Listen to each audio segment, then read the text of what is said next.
Mineral की हम बात करते हैं तो अगला मिनरल है हमारे सामने फॉस्फोरस। ठीक है, फॉस्फोरस की बात करते हैं तो फॉस्फोरस हमारी बॉडी में दो फॉर्म में देखने को मिलता है। सबसे पहले इसका इनऑर्गेनिक फॉर्म है वो फॉस्फोरिन के रूप में मिलता है, और यदि हम ऑर्गेनिक की बात करते हैं तो ऑर्गेनिक फॉर्म इसका फॉस्फोलिपिड के रूप में हमें देखने को मिलता है, या फिर न्यूक्लियोप्रोटीन के रूप में हमें ये देखने को मिलता है।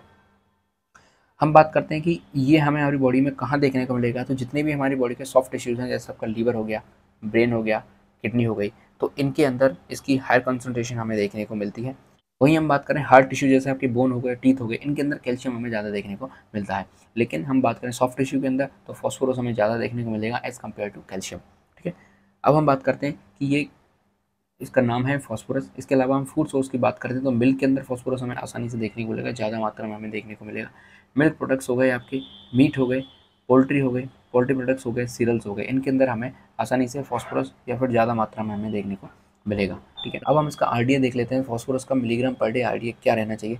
1 से 3 साल का यदि बच्चा है तो उसको 460 ग्राम मिलीग्राम या फिर 460 मिलीग्राम पर डे उसको हमें देना है, फॉस्फोरस देना है। यदि 4 से 8 साल का है तो 500 मिलीग्राम पर डे, यदि 9 से 18 साल का है तो 1250 मिलीग्राम पर डे फॉस्फोरस हमें उसको देना पड़ेगा। यदि 19 से 50 साल का कोई पर्सन है 700 मिलीग्राम पर डे फॉस्फोरस हमें उसको देना पड़ेगा, और 51 से 70 ईयर या फिर 70 प्लस कोई पर्सन है तो उसको भी 700 मिलीग्राम पर डे हमें फॉस्फोरस देना पड़ेगा। ठीक है, अब हम बात करते हैं फॉस्फोरस के फंक्शंस के बारे में। तो देखिए सबसे पहला फंक्शन है हमारे सामने mineralization of bones and teeth.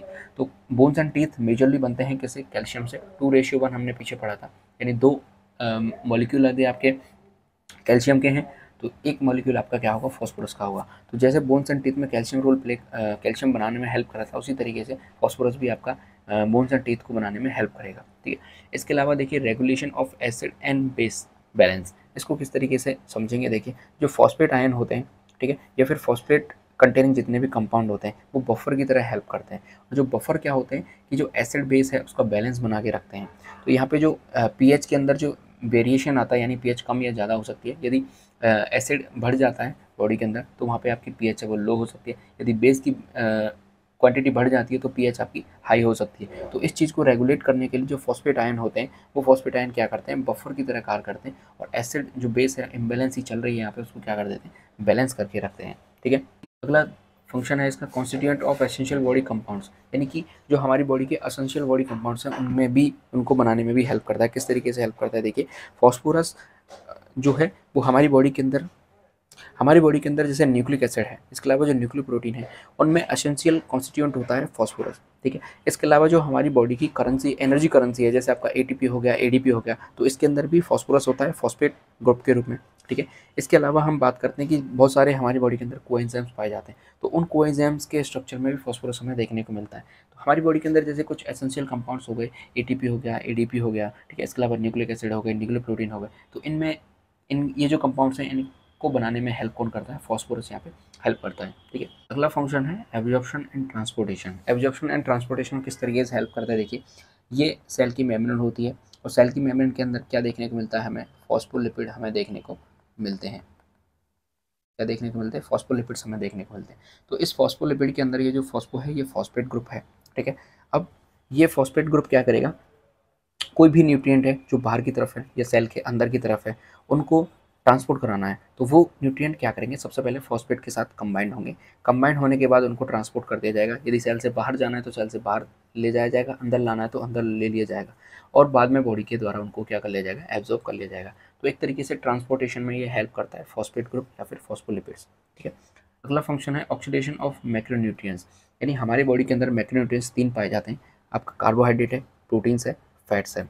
ठीक है, अब कुछ कोएंजाइम हैं जो कि ऑक्सीडेशन कराते हैं फैट का, कार्बोहाइड्रेट का, मिनरल का, तो उन कोएंजाइम के अंदर कौन पाया जाता है, फॉस्फेरस या फिर फॉस्फेट ग्रुप पाया जाता है। तो इस तरीके से जो माइक्रोन्यूट्रिएंट्स के ऑक्सीडेशन में भी कौन हेल्प करता है, फॉस्फेट ग्रुप हेल्प करता है। इसके अलावा कुछ और फंक्शंस की हम बात करते हैं कि फॉस्फोरस के और कौन कौन से फंक्शंस हैं। तो सबसे पहला है form and keep strong bones and teeth. ठीक है, and help maintain our energy level, हमारे जो एनर्जी लेवल उसको मेंटेन करके रखता है, क्योंकि जो एनर्जी करेंसी है हमारी बॉडी के अंदर वो क्या है, एटीपी एंड एडीपी। तो इसके अंदर जो पी है ये फॉस्फेट ग्रुप है, ये फॉस्फोरस से निकल के आया है। Forms our genetic material, DNA और आरएनए के अंदर फॉस्फेट ग्रुप हमें देखने को मिलता है। Helps form the membranes of our cells, यानी हमारी जो मेम्ब्रेन्स हैं उनके अंदर फॉस्फोलिपिड हमें देखने को मिलता है।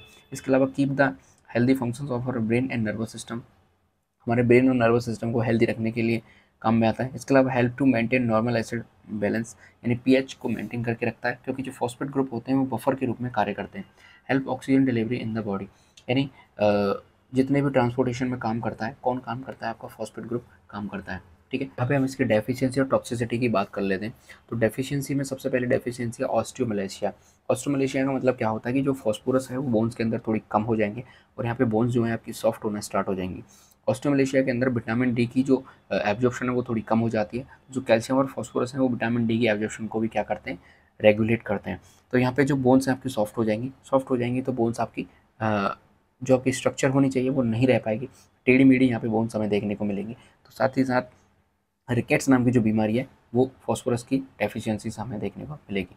इसके अलावा हम बात करते हैं मायोपैथी। मायोपैथी का मतलब क्या होता है कि जो हमारी स्केलेटल मसल्स होती हैं उनमें वीकनेस आ जाती है, यहाँ पे जो मसल्स हैं वो कमज़ोर हो जाती हैं। इसके अलावा अगला जो डेफिशिएंसी है वो आपकी ग्रोथ फेलियर, यानी कि जो हमारी ग्रोथ होनी चाहिए वो ग्रोथ हमारी नहीं हो पाती है। जो प्रॉपर ग्रोथ हमारी बॉडी के अंदर होनी चाहिए उसकी कमी हो जाती है और इम्प्रॉपर ग्रोथ हमें देखने को मिलती है, क्योंकि हड्डियों के अंदर फॉस्फोरस नहीं है, तो हड्डियों की जो ग्रोथ होनी चाहिए वो नहीं हो पाती है। ठीक है, तो इस तरीके से आपका जो फॉस्फोरस है वो कंप्लीट हो जाता है।